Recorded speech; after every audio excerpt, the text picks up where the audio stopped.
Hi guys, welcome back to my YouTube channel. Thank you so much for allowing me to steal into some of your time today. If you don't know who I am, my name is Letabo, and thank you so much for joining me. So before I get into this video, guys, I want to thank all my friends and family and like everyone who sent me messages throughout the week, just like showing me love. It was so beautiful. I can tell you right now that I literally felt like it was my birthday week because there was so many messages and encouragement coming through, just letting me know that I should do this, and people loving the channel already, even though there's no content.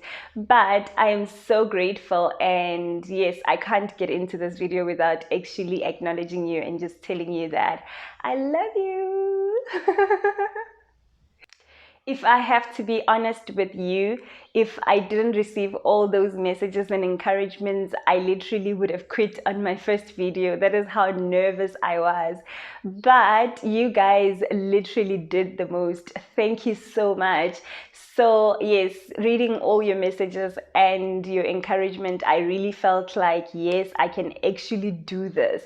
So I got pumped up and I was like, let's do this.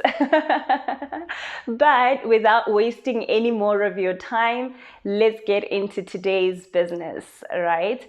So today I want us to talk about something that is very close to my heart, something that I really do think that deserves urgent attention from every single one of us, and also all organizations and all governments around Africa.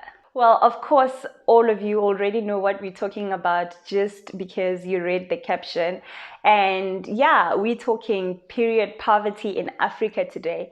And for any of you who have never heard of those two words before and you do not know what it means, don't worry because I got you. Well, Google got us, I guess. So let's get right into it. Period poverty is a global issue affecting women who do not have access to safe and hygienic menstrual products. Of course, you would agree with me that we can't talk about the inaccessibility of sanitary towels without having to actually talk about the prices of these products itself. According to research published by Information Nigeria, many girls in the country cannot afford sanitary towels, and so they have resorted to using newspapers, toilet papers and clothing rags because of the constant escalation of these prices. Well, I do know that at this point of the video, there is a lot of guys who are thinking, maybe this video is not for me, but please just hang out with me a little bit. You never know, I might just change your mind, because I think that the inaccessibility of sanitary towels is not the only factor to period poverty. Also, the lack of education in our society and in our schools, which is an important factor. Also, the stigma that actually goes with the word menstruation is another problem that we have. According to reports, at least 1 in 10 girls in Africa misses school every month for the period of their menstruation because of lack of sanitary products and also safe and private toilets in their schools. Well, I don't know about you, but I don't think the lack of safe and private toilets in schools is a girl problem. I actually think that it is a boy problem too. In fact, it is a problem for us as a society. And when education is concerned, and I really do hope that this video is going to provoke conversations among us as friends, families, colleagues, and also in our schools, because we do know that in Africa, the conversation of menstruation remains taboo. Meanwhile, there's so many girls in our villages, in our townships, who still walk in shame because they do not have the means to get sanitary towels, and they cannot talk to anyone because no one openly talks about this stigma. So the only time that these girls ever hear anyone talk about menstruation is when their mothers explain to them that they have reached womanhood, or even warn them never to go next to a boy because if any guy touches them, they are going to fall pregnant. Or simply when they have stained their skirts and their classmates seem to find it funny and laugh at them. So I guess what I'm also trying to do is to urge us as a society to do better in talking openly about menstruation, and also teaching our boy child that there is nothing wrong or nothing funny about a child who has stained herself, and also actually encouraging them to cover them and to protect their dignity.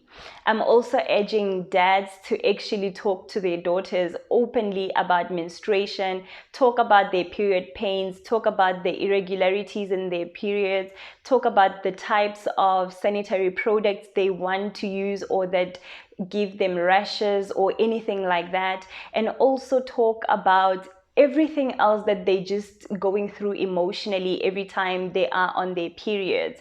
Also, please walk into the store and buy your girl child sanitary towels, painkillers if they need them, or anything like that.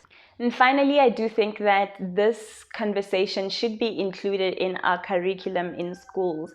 I mean, I do remember when I was younger, in grade 7 life orientation class, how we used to talk about the changes happening in both girl and boy bodies. But I don't remember having a detailed conversation about periods, and I think that it is important that we do have those conversations.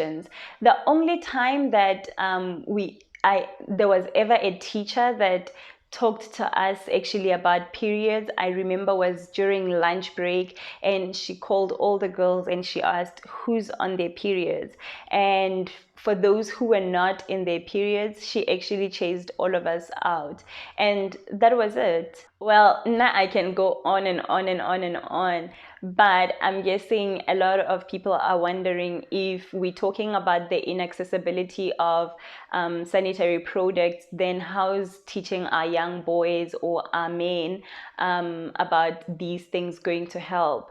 Well, first of all, if you were taught about the importance of sanitary towels and menstruation and the lack that we have in Africa, I'm sure you would be doing something about it right now. So that means that if we destigmatize the conversation around menstruation, then more people would come on board and help protect the dignity of a young woman, and also more people would come on board and start asking the right questions around sanitary products. Why are sanitary pads so expensive? Why are period painkillers so expensive? Why don't we have sanitary products in our public schools and also our public toilets? So if our families and our communities were more educated about this issue, I think that then they would seek solutions more urgently. Well, of course, I need to give credit to a number of African countries that have decided to scrape taxes on sanitary towel prices in the fight against period poverty.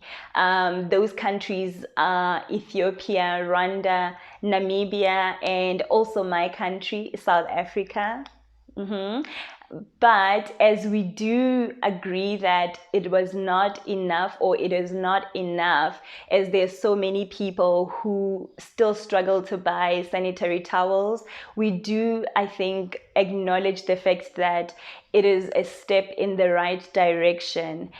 While recognizing those countries for the effort, I think we should say big ups to all those non-profit organizations and individuals across our continent who have taken the initiative to actually provide those products to the girls that need them, and also those people who have decided to create the reusable products.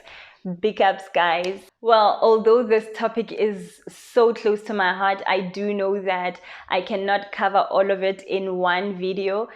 So please, let's continue the conversation in our homes, in our schools, and also on social media. So please don't forget to like, comment, and subscribe to this channel. Also, please share it with your friends and your family. I love you so much, and I will see you in my next video. Mwah.